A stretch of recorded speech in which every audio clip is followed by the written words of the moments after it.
Naquele tempo, Jesus pôs-se a dizer: Eu te louvo, ó Pai, Senhor do céu e da terra, porque escondeste estas coisas aos sábios e entendidos e as revelaste aos pequeninos. Sim, Pai, porque assim foi do teu agrado. Tudo me foi entregue por meu Pai, e ninguém conhece o Filho senão o Pai, e ninguém conhece o Pai senão o Filho e aquele a quem o Filho quiser revelar. Vinde a mim, todos vós que estáis cansados e fatigados sob o peso dos vossos fardos, e eu vos darei descanso.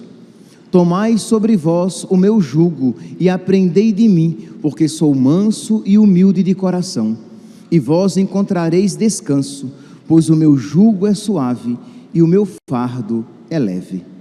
Palavra da salvação. Glória a vós, Senhor. Aleluia, aleluia,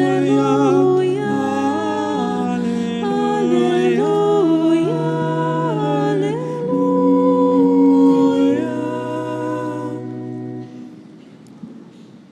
Caríssimos irmãos e irmãs, estamos celebrando o 14º domingo do tempo comum, e o evangelho de hoje é um evangelho muito conhecido, em que Jesus, ele tece um louvor a Deus.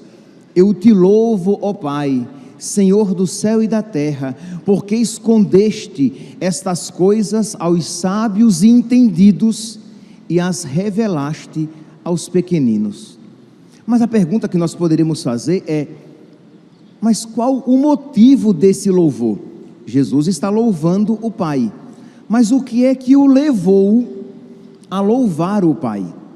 Se nós pegarmos um texto correlativo a esse mesmo texto de Mateus, no Evangelho de São Lucas, nós iremos encontrar o contexto dele. E aí, Lucas, capítulo 10, a partir do versículo 1, em que Jesus envia os 72 discípulos em missão.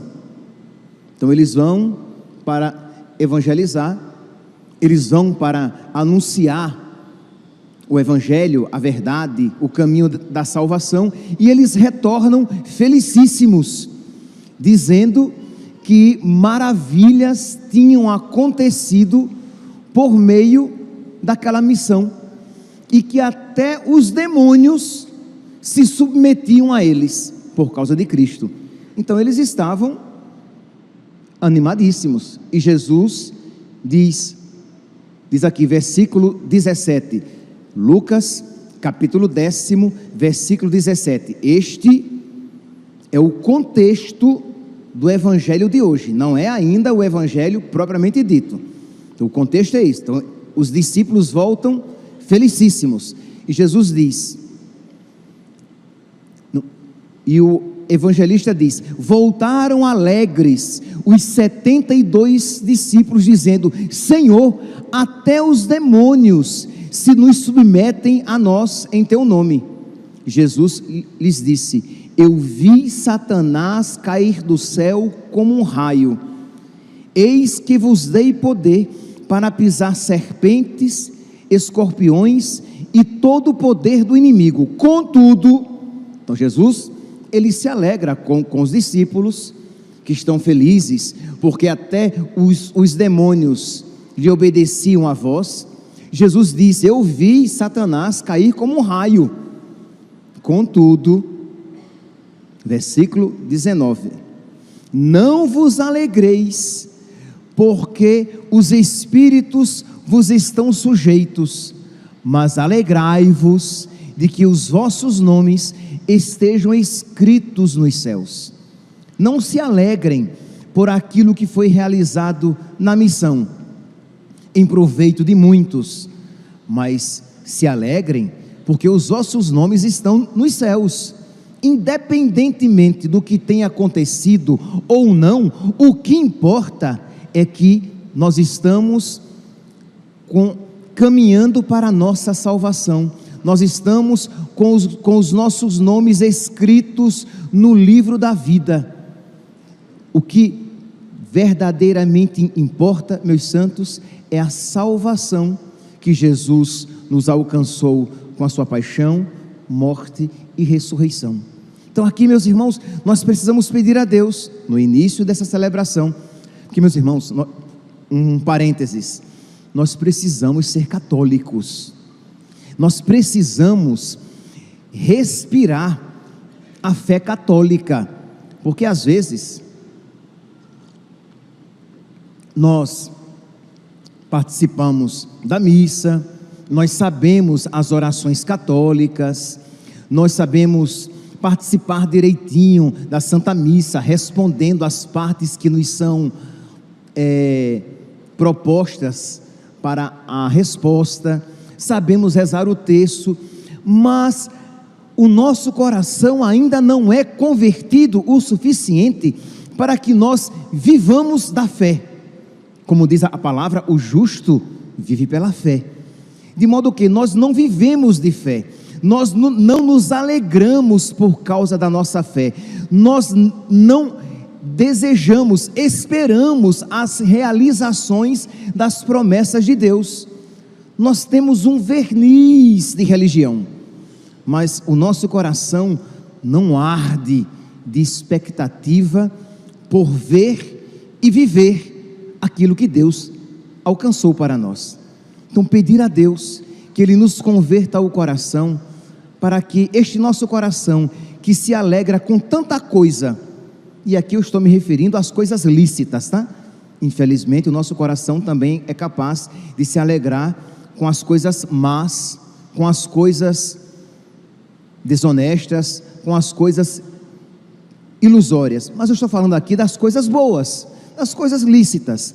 Nosso coração é capaz de se alegrar com a saúde do corpo, e é lícito que com isso nós nos alegremos. O nosso coração é capaz de se alegrar com o conforto, o nosso coração é capaz de se alegrar quando nós temos um bom emprego, quando você tem uma família estabilizada, quando as coisas estão relativamente tranquilas na sua vida. Mas o nosso coração não se alegra com aquilo que verdadeiramente ele deve se alegrar, isto é, o Senhor tem a salvação reservada para mim. Quando os meus dias terminarem neste mundo, o Senhor tem uma felicidade muito maior do que toda e qualquer felicidade que possa ser experimentada neste mundo. São Paulo, lá na carta aos Coríntios, ele vai usar a expressão: o que os olhos não viram, os ouvidos não ouviram, e o coração humano sequer imaginou, isto Deus preparou para aqueles que o amam. Então imagine aqui, meus santos, que a felicidade reservada para nós no céu é maior e mais duradoura, porque é infinita, do que toda a felicidade que todas as pessoas já experimentaram neste mundo e que vão experimentar. Imagine aqui, se nós pudéssemos juntar toda a felicidade que já foi experimentada no mundo, a felicidade do nascimento do filho, a felicidade de uma graça alcançada, a felicidade de um bom prato de comida, existe uma felicidade nisso, a felicidade de uma viagem maravilhosa, a felicidade de um casamento desejado e esperado. Agora pense em toda essa felicidade que já foi experimentada, e pense em toda a felicidade que um dia será experimentada sobre a terra. Agora juntemos toda esta felicidade e apliquemos a uma pessoa, ofertemos a uma pessoa, como se isso fosse possível. Pois bem, a felicidade do céu é infinitamente maior, porque toda esta felicidade a que eu me referi é uma felicidade humana, mas a felicidade que Deus tem reservada para nós é uma felicidade divina. Toda essa felicidade a que eu me referi, ela é passageira, e como tudo na vida, tem altos e baixos, e até enjoamos. uma viagem maravilhosa, tão esperada, você vai, no 10º dia você já está cansado e enjoado daquela viagem, quer voltar para casa. Uma comida maravilhosa, você, depois do primeiro prato, se você for um guloso, quando você for repetir o prato, você pode até comer, mas não mais com aquela sofreguidão, com aquela vontade do primeiro prato. Por quê? Porque tudo neste mundo é muito ou pouco, mas nada é na medida para sempre.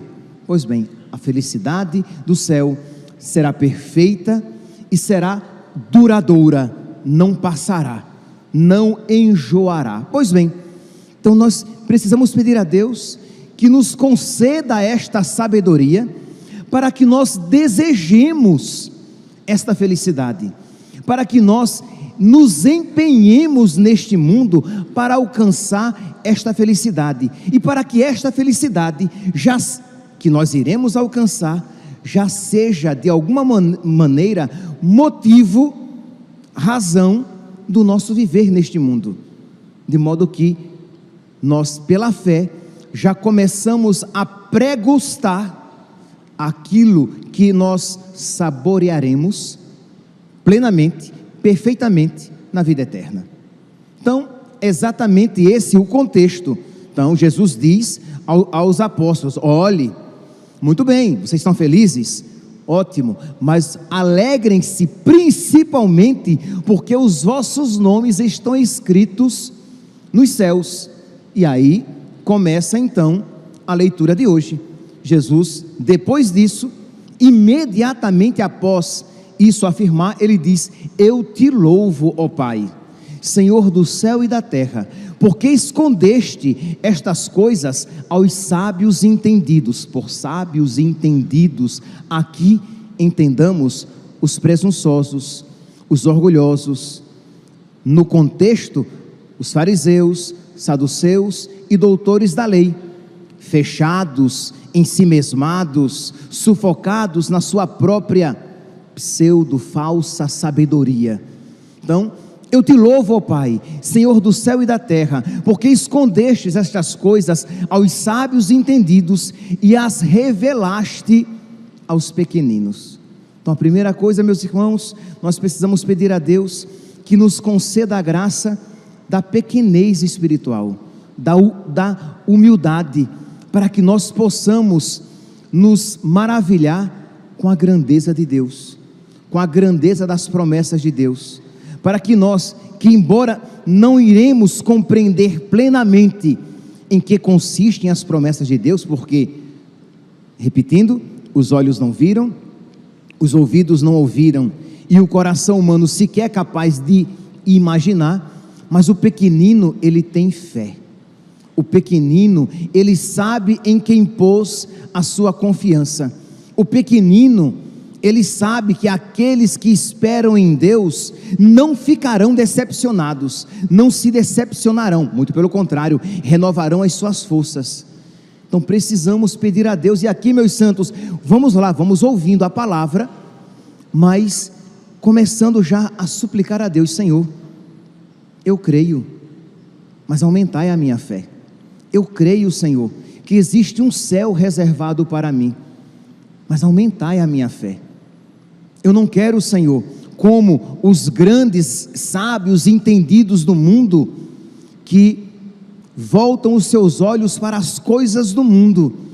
Eu quero ser como os pequeninos do reino dos céus, que voltam os seus olhos para aquilo que verdadeiramente importa.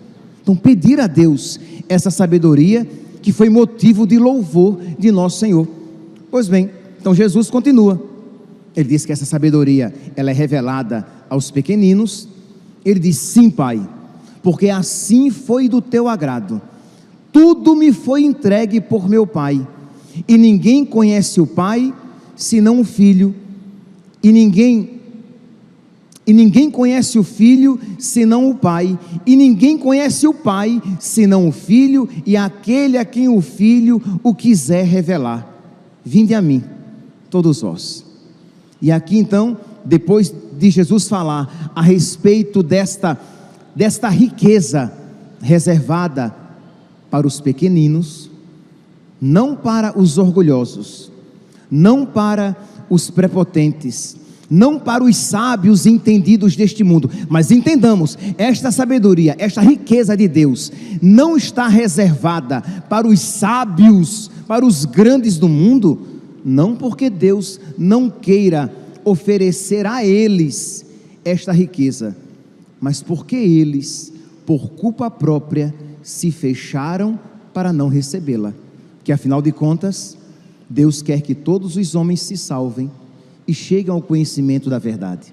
De modo que, se você agora, nesta missa, olhando para o seu coração, se você perceber que o seu coração é muito orgulhoso, se você está muito fechado nos seus pressupostos e na sua pseudo-sabedoria, no que é certo, no que é errado, em que consiste a verdadeira religião, sim, porque nós temos infelizmente esta tendência de julgar até mesmo Deus.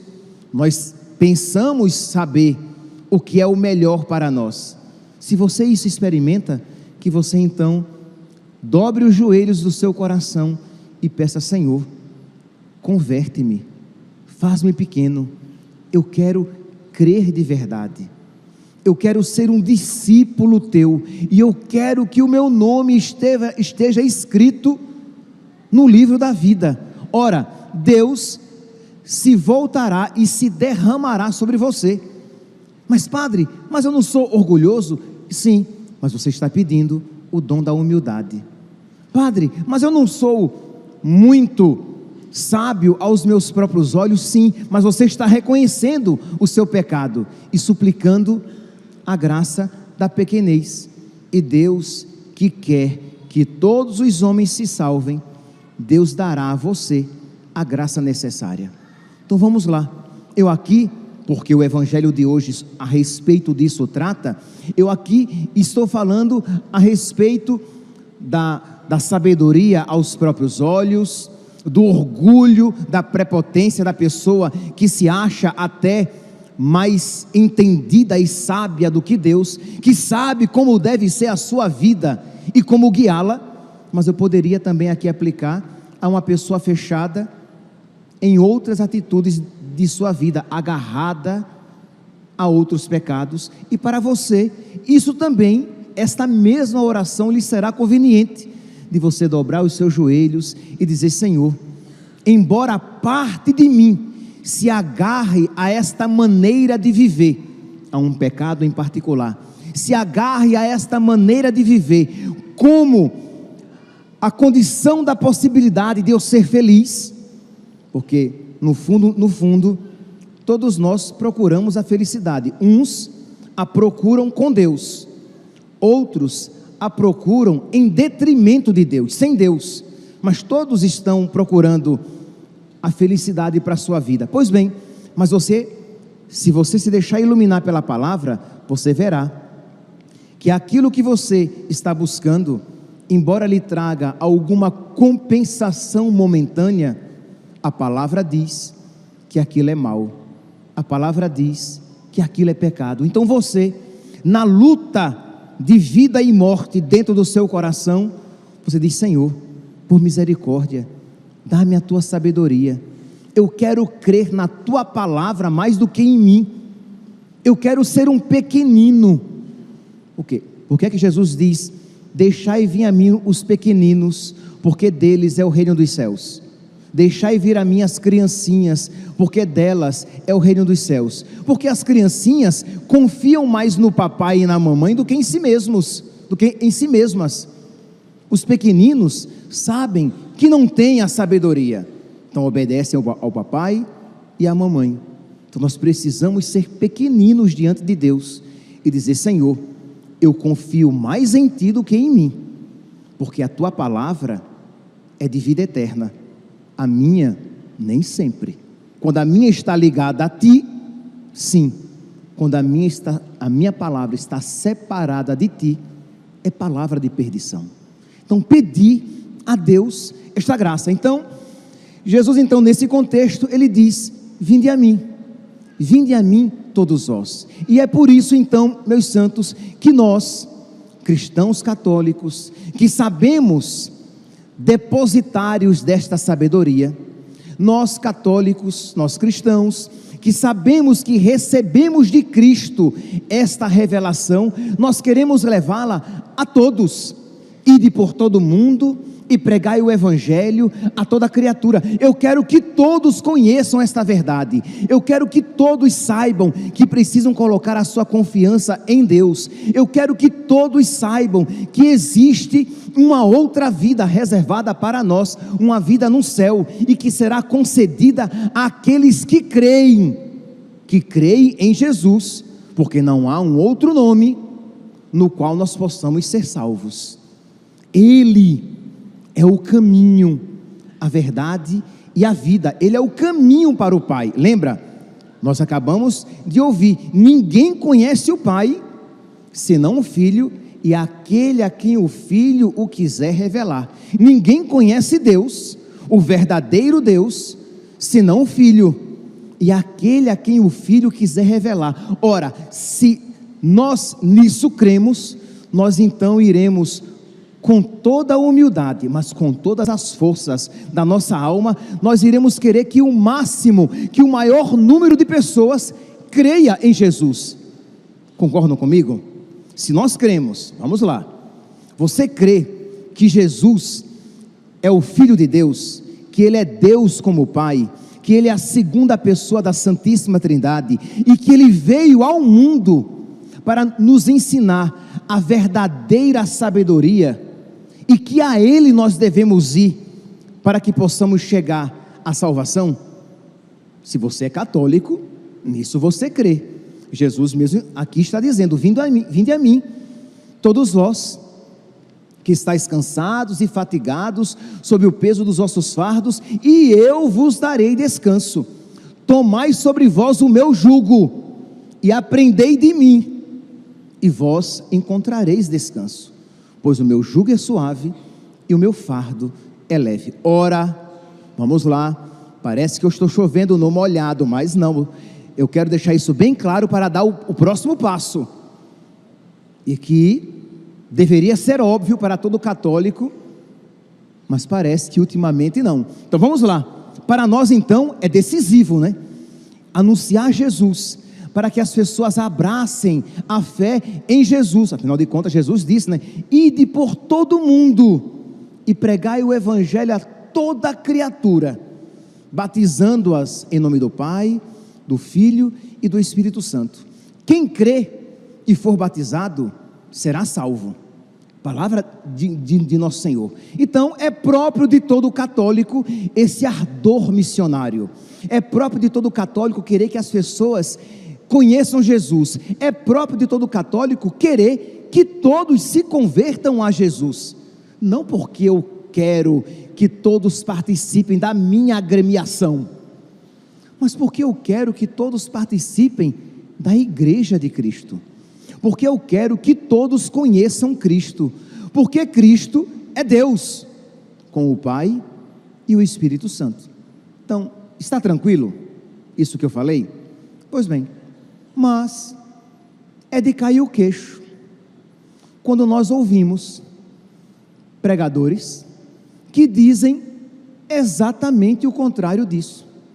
Imagine aqui, meus irmãos, o mundo católico, principalmente o mundo católico, mas o mundo está se preparando para a Jornada Mundial da Juventude, em que os jovens do mundo inteiro vão se encaminhar para Portugal, para lá se encontrar com Cristo. E o que é admirável, que um bispo, um sucessor dos apóstolos, venha em cadeia nacional dizer: nós não estamos chamando os jovens para cá para que eles se convertam a Cristo. Nós não queremos que eles se convertam a Cristo, nem que se tornem católicos. O que importa, o bonito, é que se ele tem religião, que ele testemunhe tranquilamente o fato de não ter religião, de que se ele é muçulmano, que ele se sinta muito à vontade e tranquilo em ser muçulmano. De que se ele é budista, que ele seja budista, e se ele é católico, que ele seja católico, e que todos convivam tranquilamente. Ora, meus irmãos, estamos de acordo que todos precisamos conviver tranquilamente.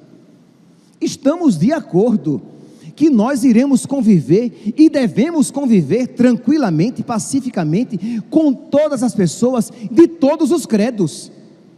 Mas estamos de acordo que isso não é suficiente para que nós vivamos aquilo que Jesus espera de nós. Isto é, não basta para um católico dizer: o que importa é que nós convivamos bem. Se você crê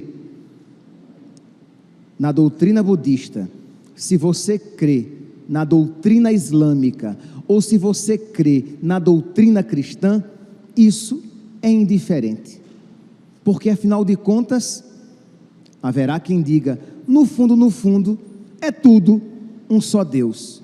Meus irmãos, não pode ser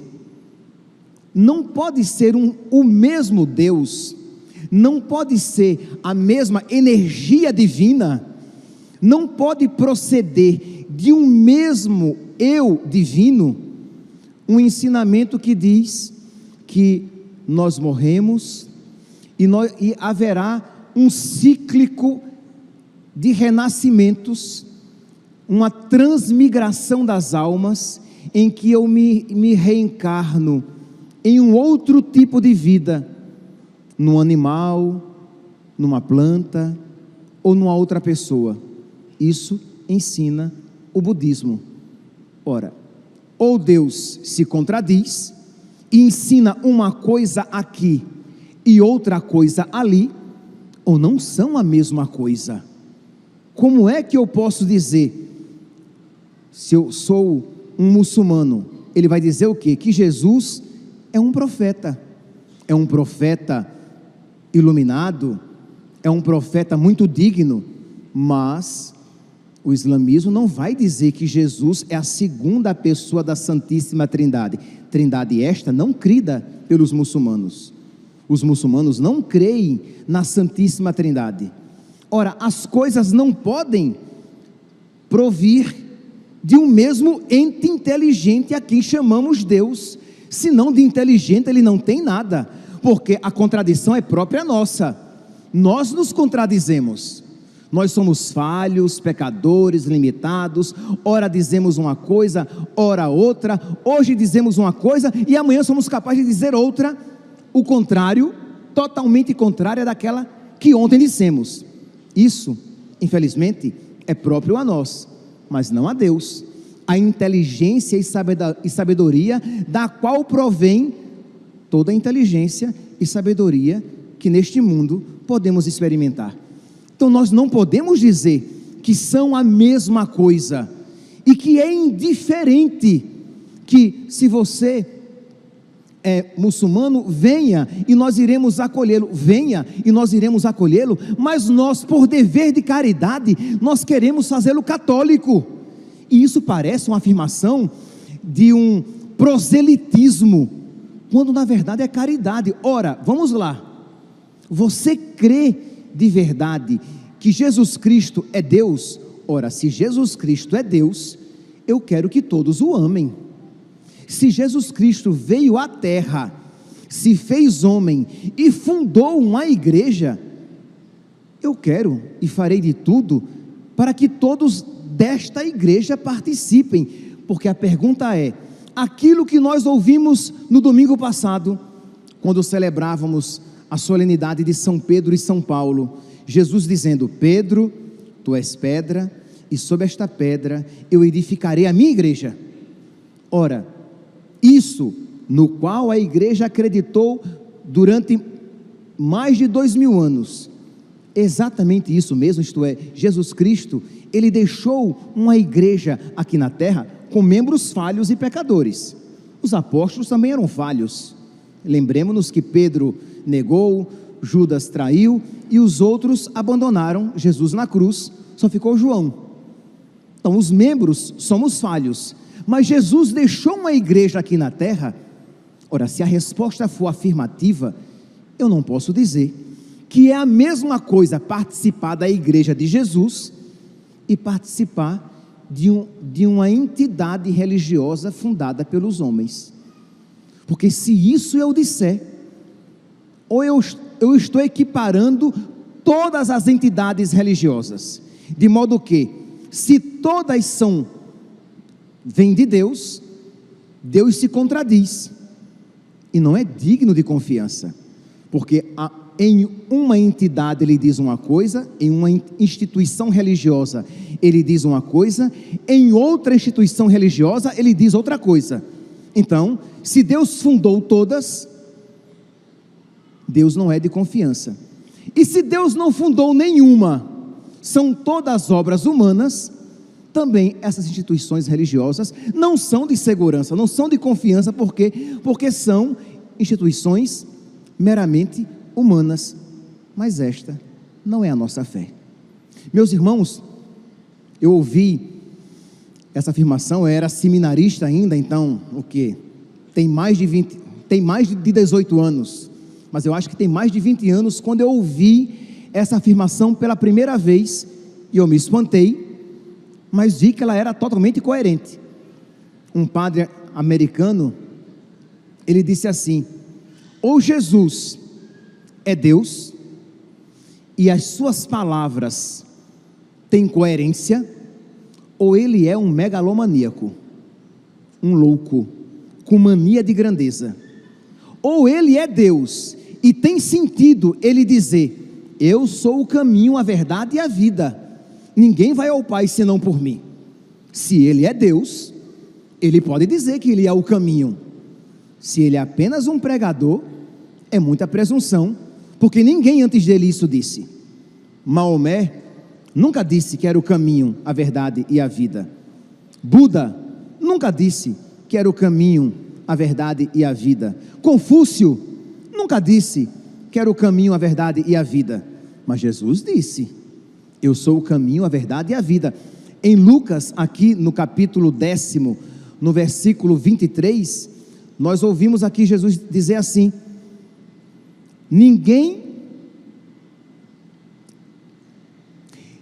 depois dele dizer, ninguém conhece quem é o Filho, senão o Pai, ninguém conhece o Pai, senão o Filho, e aquele a quem o Filho revelar.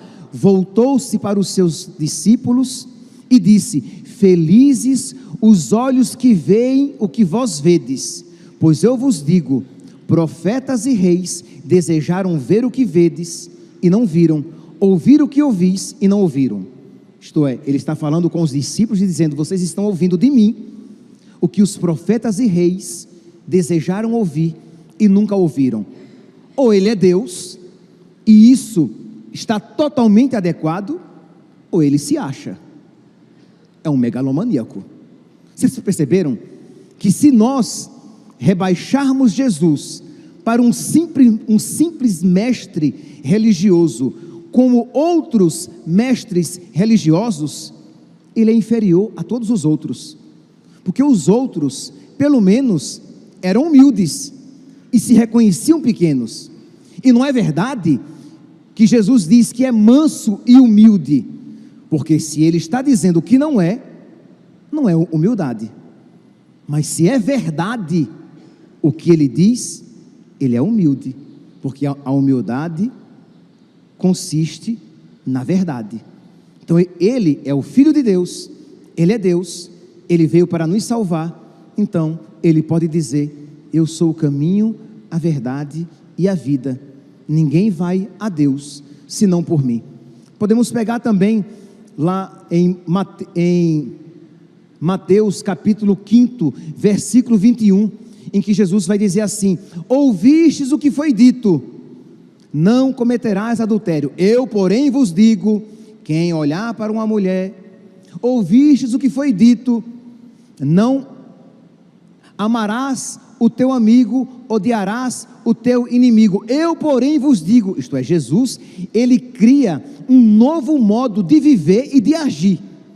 Se ele é Deus, e ele é Deus, suas palavras são justificadas. Mas se não, é um megalomaníaco, tem mania de grandeza e acha que é o centro do mundo, que é a pedra que os construtores rejeitaram e que se tornou a pedra angular. Mas ele é a pedra que os pedreiros rejeitaram e que se tornou a pedra angular. Ele é Deus.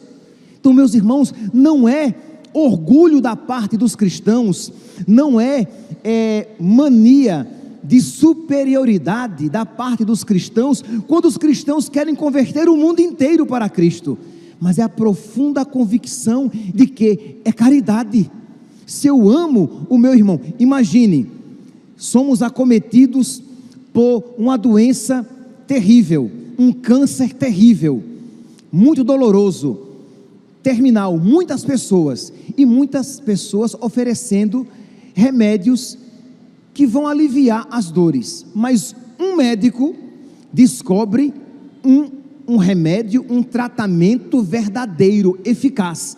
Ele sabe que aquele seu tratamento cura, embora os outros tratamentos são paliativos, outros são até danosos à saúde.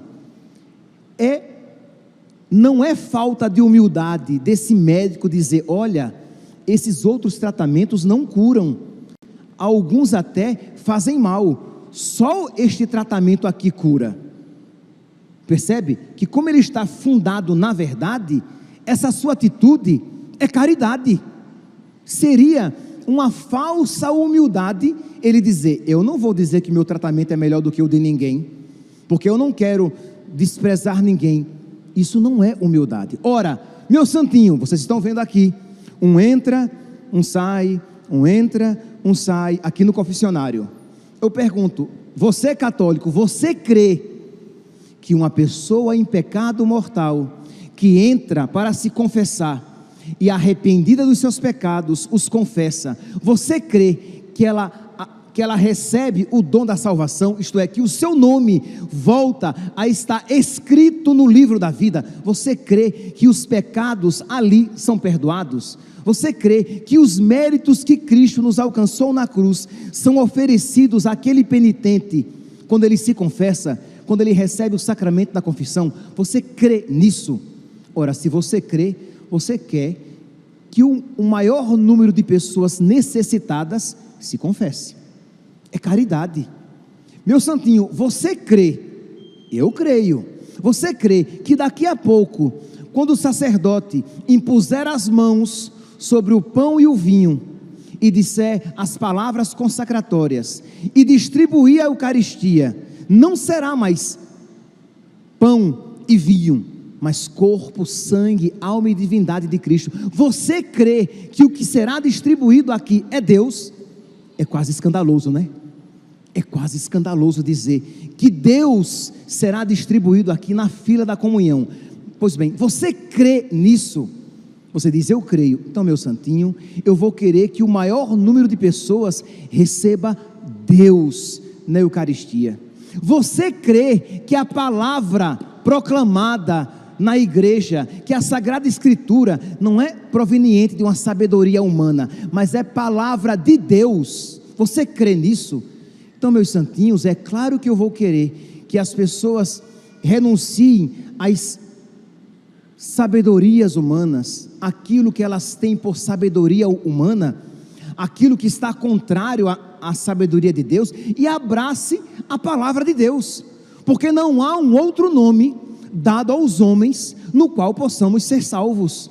Então, eu quero que as pessoas creiam, e o maior número creia na palavra de Deus.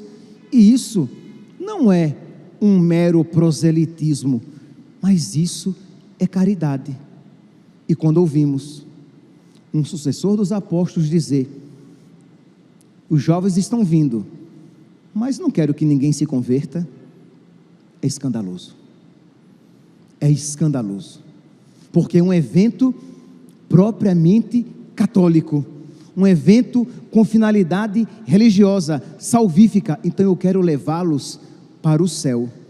Mas se eu não creio mais no céu, se eu olho para Jesus como se fosse apenas um líder religioso dentre os outros e a igreja apenas como uma instituição humana, então eu não quero converter ninguém, eu quero apenas que sejamos bons, nos relacionemos bem uns com os outros, já que não existe nada além disso. Então, comamos e bebamos, vivamos bem, porque amanhã morreremos. Meus irmãos, peçamos a Deus que Ele nos conceda esta sabedoria dos pequeninos, para que nós tenhamos esta fé viva, esta fé forte, pela qual estejamos dispostos a morrer, não a matar, mas a morrer por ela, que sejamos dispostos a nos sacrificar por ela, que sejamos dispostos a até sofrer por ela, mas que nunca nos envergonhemos dela, porque, como disse Jesus, quem se envergonhar de mim diante dos homens, eu me envergonharei dele diante do Pai. Louvado seja nosso Senhor Jesus Cristo, para sempre seja louvado. De pé, proclamemos.